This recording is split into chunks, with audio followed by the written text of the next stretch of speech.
लोकसभा चुनाव 2024 में भारतीय जनता पार्टी को कड़ी टक्कर देने के लिए एक साथ कई राजनीतिक दलों ने मिलकर इंडिया महागठबंधन का गठन किया है, जिसके बाद महागठबंधन की अब तक 2 महत्वपूर्ण बैठक पटना और बेंगलुरु में हो चुकी है। वहीं तीसरी बैठक की तैयारी चल रही है जो मुंबई में होनी है, लेकिन इसके पहले ही महागठबंधन में शामिल राजनीतिक दलों में एक मत होता नहीं दिखाई दे रहा है। महागठबंधन की प्रमुख कांग्रेस पार्टी और आम आदमी पार्टी में अब तक कई बार विरोध देखा जा चुका है। कुछ दिन पहले ही आम आदमी पार्टी और कांग्रेस के बीच दिल्ली की सभी 7 लोकसभा सीटों पर अकेले चुनाव लड़ने की बात पर विरोध दिखाई दिया था। दरअसल बीते दिन शनिवार को आम आदमी पार्टी के संयोजक और दिल्ली के मुख्यमंत्री अरविंद केजरीवाल ने छत्तीसगढ़ के रायपुर में एक चुनावी जनसभा को संबोधित करते हुए कांग्रेस और केंद्र की मोदी सरकार पर जमकर हमला बोला। जनसभा में केजरीवाल ने छत्तीसगढ़ की जनता को बदलाव का संदेश दिया, साथ ही कांग्रेस की भ्रष्टाचार वाली सरकार से मुक्त कराने की बात कही। इस दौरान केजरीवाल ने दिल्ली मॉडल का जिक्र कर छत्तीसगढ़ के लोगों को 300 यूनिट तक फ्री बिजली देने, गांव में मोहल्ला क्लिनिक खोलने, बेरोजगार युवाओं को बेरोजगारी भत्ता, महिलाओं को 1000 रुपए प्रति माह और बच्चों के लिए अच्छे स्कूल बनवाने की गारंटी दी। कांग्रेस ने छत्तीसगढ़ में अपनी सरकार की आलोचना पर दिल्ली के मुख्यमंत्री अरविंद केजरीवाल पर पलटवार किया है और उन्हें दिल्ली में पिछली शीला दीक्षित सरकार के कार्यकाल को याद करने और उनके प्रदर्शन की तुलना अपनी सरकार से करने की चुनौती दी है। छत्तीसगढ़ में अरविंद केजरीवाल के दिए भाषण पर प्रतिक्रिया देते हुए कांग्रेस नेता पवन खेड़ा ने ट्वीट किया है, जिसमें उन्होंने लिखा है, रायपुर क्यों जाए, छत्तीसगढ़ सरकार के प्रदर्शन की तुलना पिछली रमन सिंह सरकार से की जाएगी।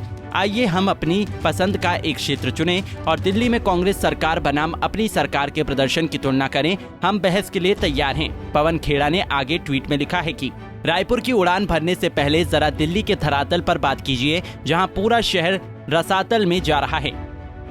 वहीं कांग्रेस और आम आदमी पार्टी के बीच एक दूसरे की सरकार के कामकाज पर छिड़ी बहस पर भाजपा के राष्ट्रीय प्रवक्ता शहजाद पूनावाला ने गृह मंत्री अमित शाह के बयान का जिक्र कर इंडिया महागठबंधन पर तंज कसा है। उन्होंने कहा कि निकाह से पहले ही 3 तलाक। कांग्रेस का कहना है कि हम दिल्ली में आपके खिलाफ सभी सीटों पर चुनाव लड़ेंगे।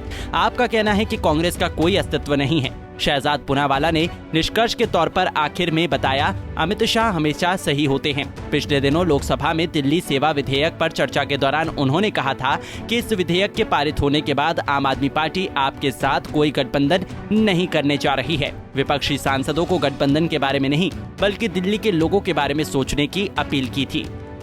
अमित शाह जी के द्वारा कही गई बात पूरी तरह से सही साबित हो रही है कि जिस प्रकार से दिल्ली सर्विसेज बिल का मतलब जब निकल जाएगा, तब आम आदमी पार्टी और कांग्रेस पार्टी का जो नया हुआ राजनीतिक निकाह है वो 3 तलाक की ओर चला जाएगा और उसके कई प्रमाण दिखाई भी दे रहे हैं।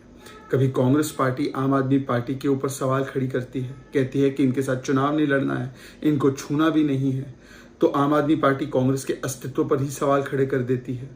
कभी कांग्रेस पार्टी के दिल्ली के मुखिया अनिल चौधरी जी आम आदमी पार्टी को और केजरीवाल को भ्रष्ट बोलते हैं, संदीप दीक्षित जी तो हर रोज ही बोलते हैं, तो कभी आम आदमी पार्टी के नेता केजरीवाल जी छत्तीसगढ़ पहुंचकर कांग्रेस की जो सबसे महत्वपूर्ण सरकार है उसी की पोल खोलने लग जाते हैं। पवन खेड़ा दिल्ली मॉडल की पोल खोलने लग जाते हैं, जैसे दिनेश गुंडूराव ने मोहल्ला क्लिनिक की पोल खोली थी, और अब बाकी बचा था तो कांग्रेसियों ने अब आम आदमी पार्टी और केजरीवाल को महाठग कहना भी शुरू कर दिया है। और विडंबना की बात यह है कि केजरीवाल जी की पार्टी का जन्म ही कांग्रेस को चोर और करप्ट कहते हुए हुआ था। इनको जेल में डालने की बात हुई थी। बच्चों की सौगंध खाकर केजरीवाल जी ने कहा था कि कभी करप्शन से समझौता नहीं करेंगे और कांग्रेस से हाथ नहीं मिलाएंगे, लालू जी से हाथ नहीं मिलाएंगे, परंतु आज वो उनके साथ है। इसी प्रकार से ये गठबंधन बना है। जो गठबंधन है, जो तथाकथित ये इनका साथ आना है, कभी टीएमसी के खिलाफ लेफ्ट बोल रही है कांग्रेस पार्टी और अधीर रंजन जी बोल रहे हैं, कभी आम आदमी पार्टी और कांग्रेस के बीच में नो कॉन्फिडेंस कितना है दिखाई दे रहा है, कभी कांग्रेस पार्टी लेफ्ट पार्टियों पर सवाल खड़ी कर रही है।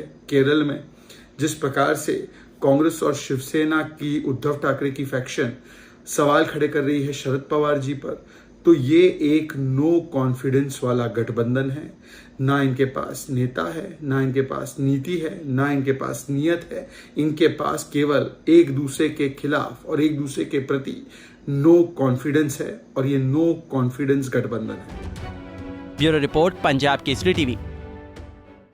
हमसे जुड़े रहने के लिए हमारे YouTube चैनल को सब्सक्राइब करें और नई वीडियो की नोटिफिकेशन के लिए बेल आइकॉन को दबाएं।